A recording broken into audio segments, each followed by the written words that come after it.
All right, the next question, we'll begin with you, Tim. And there's a number of questions submitted regarding the Black Cow restaurant.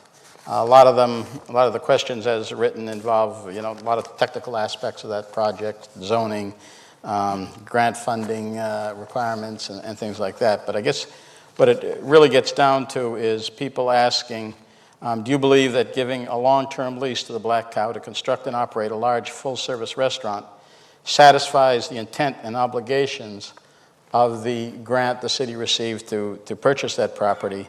And do you agree that the general public would be better served if the property were developed into a family-oriented open space park rather than a restaurant? And we'll start with Tim. I've been knocking on doors since the beginning of May, and that's probably one of the number one concern, the waterfront and the restaurant down there. It's been going on for 20 years, talking about putting something down there. The McDonald's building's been empty. It was a homeless shelter at one point. We need to do something with that. And I do agree that we need to do a restaurant down there. I do think that we could have had a restaurant down there a little quicker if we had gone to the state and lifted the DPA, which is a designated port area, and also done some rezoning down there a few years ago. But I do agree we need to do that. I am concerned about the long-term lease. And I know the mayor's in negotiations with them, but the 40 years at $50,000 does concern me. I think that land is much more valuable than that. Thank you. Bill. Well, I'm glad you've asked the question because I think we can clear up some misconceptions. The RFP called for the $50,000 that Tim refers to, but we have the right and have used the right to negotiate with the prospective operator to get more.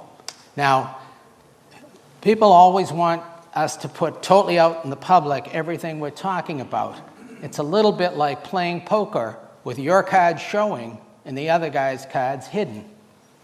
We have not signed a lease, we have not concluded negotiations, and we will not do so without getting a return to the city that looks good and will then have to go to the city council for approval. Indeed, if we cannot get what we think is a fair deal, and we would hope that this operator, Mr. Leone, does go through with it because he's put in a lot of time and effort as we have. But if we cannot get what we think is a good deal for the city of Beverly, then we will reissue the RFP for sure. Now, should it be a restaurant? Most people seem to think definitely yes, it should be a restaurant. I agree. What has held it up? It's the continual behavior by the immediate neighbor of appealing at every possible juncture.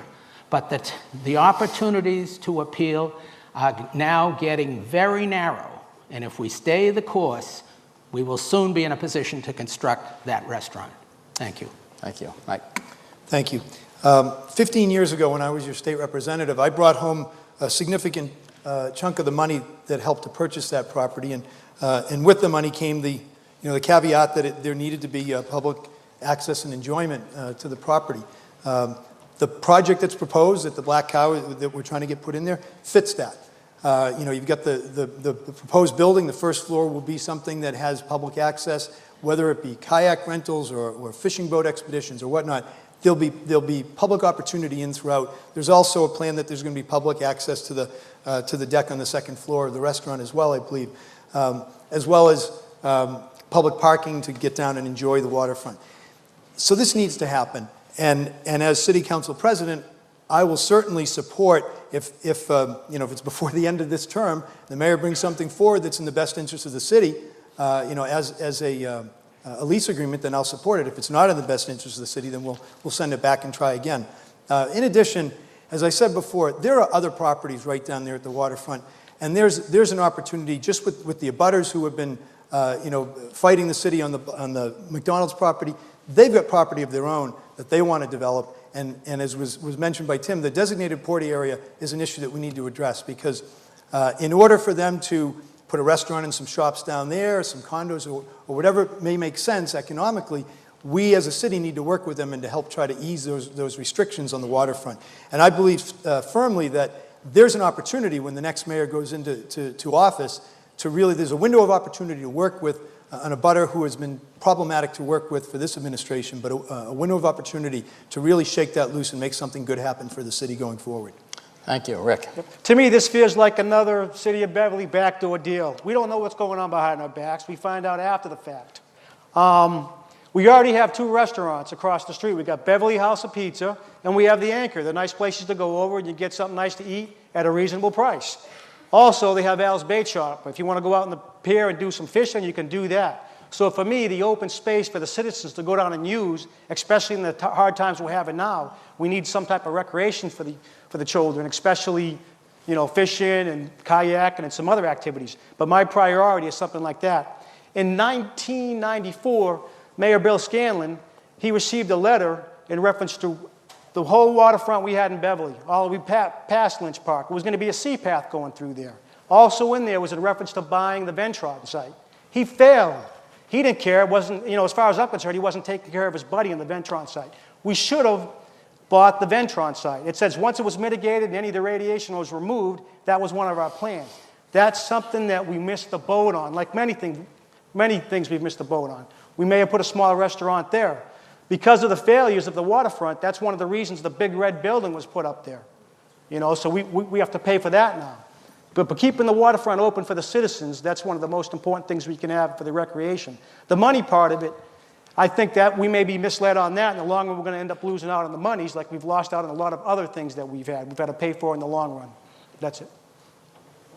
Thank you. Tim? I'm glad the mayor did clear up that, because I do think the 40 years at $50,000 is inadequate, and I would like to see that, you know, looked at, and also opening up the RFP if possible. I mean, the Black Cow, I'm not too sure how much money he's put into it, but he's going to make a lot of money once he gets in there, so it's a great thing. So if I was a restaurant owner, I'd be sitting there waiting too for all that development. We've put in several $1 million to help the piers down there, so that's a great thing for him. In reference to the RFP, if we do that, the city council obviously has to take a look at that. But moving forward, it's always good to talk about the Black Cow, but we need, like I talked about before, we need to rezone that property. In 2002, the master plan called for rezoning that whole parcel, not only from there, but all along the Bass River. To date, we haven't done that, and I think we need to move forward because we want to be ready in place so when something like does come up or the DPA is lifted, we're ready to go. Thank you. Bill? Just one point, the state has been adamant about our keeping the designated port. They've been adamant that it must remain. It might be possible to reconfigure it, but there's been no possibility of eliminating it. Thank you. Rick, then Mike. The Black Cow, I think, is going to undermine some of our Main Street restaurants. We got a lot of nice restaurants down on the Main Street. If you're going to add up the monies that the Black Cow is going to draw in, that's going to take it away from the Main Street. So if we want to help the Main Streets out in our infrastructure in the city, that's going to hurt us in the long run. That's it. Thank you. Mike, did you want to say something? Thank you. Yeah, when the statute that created the designated port areas was passed some years ago, it was intended to protect working waterfronts. It wasn't envisioned or intended to block the productive, positive development of a community's waterfront so that the community could, as a whole, enjoy it. Particularly a parcel of land that is not being used for anything and historically really wasn't being used for anything water-related or water-dependent. Thanks. Did you, Tim? I just want to clarify that. I've talked to the members of the state regarding the DPA, and they said they would work with us to do that. Now, the mayor's right, it's very difficult to do, but the town of Plymouth got it lifted. And, you know, you're not talking about a port like Gloucester, where a lot of fishing industry is there. We have to be careful because we want to protect our fishing industry. Our lobster fleet is like one of the 7th largest in the state. But they did say that they would work with us to do that as long as the city is willing to work with them to do that. And I just want to clarify that. Thanks. We could spend a couple of more minutes on this because there's another question within these that were received, and that's the issue of parking. There seems to be some skepticism that land can accommodate parking for both a busy restaurant and the public uses to which it'll be put. So is there enough parking down there to accommodate both the public uses and a restaurant? And Bill, we'll start with you. We expect that the spaces many of the spaces will be metered, and there will be therefore some limit as to how long the cars will be there. But we certainly do expect it to be a busy place. Okay, thank you. Mike. Thank you. I was not part of the conversation that was the prior city council, but I do have my concerns with whether the parking is sufficient down there, and I think as we go forward and the property gets developed, we're going to have to really monitor very closely and work hard for work hard to find other alternatives and opportunities for parking as needed. Thank you. Rick? Yeah, parking, that's a key issue there. One of the reasons, from my understanding, is McDonald's could not stay there because the parking was insufficient for all the individuals going there to use McDonald's. So that's another reason that we should not even come close to building the Black Cow. It takes up a large portion of that area. So basically, again, recreation. In a lot of our other areas, right down the street, we have a landing down there. Our parking's been undermined there.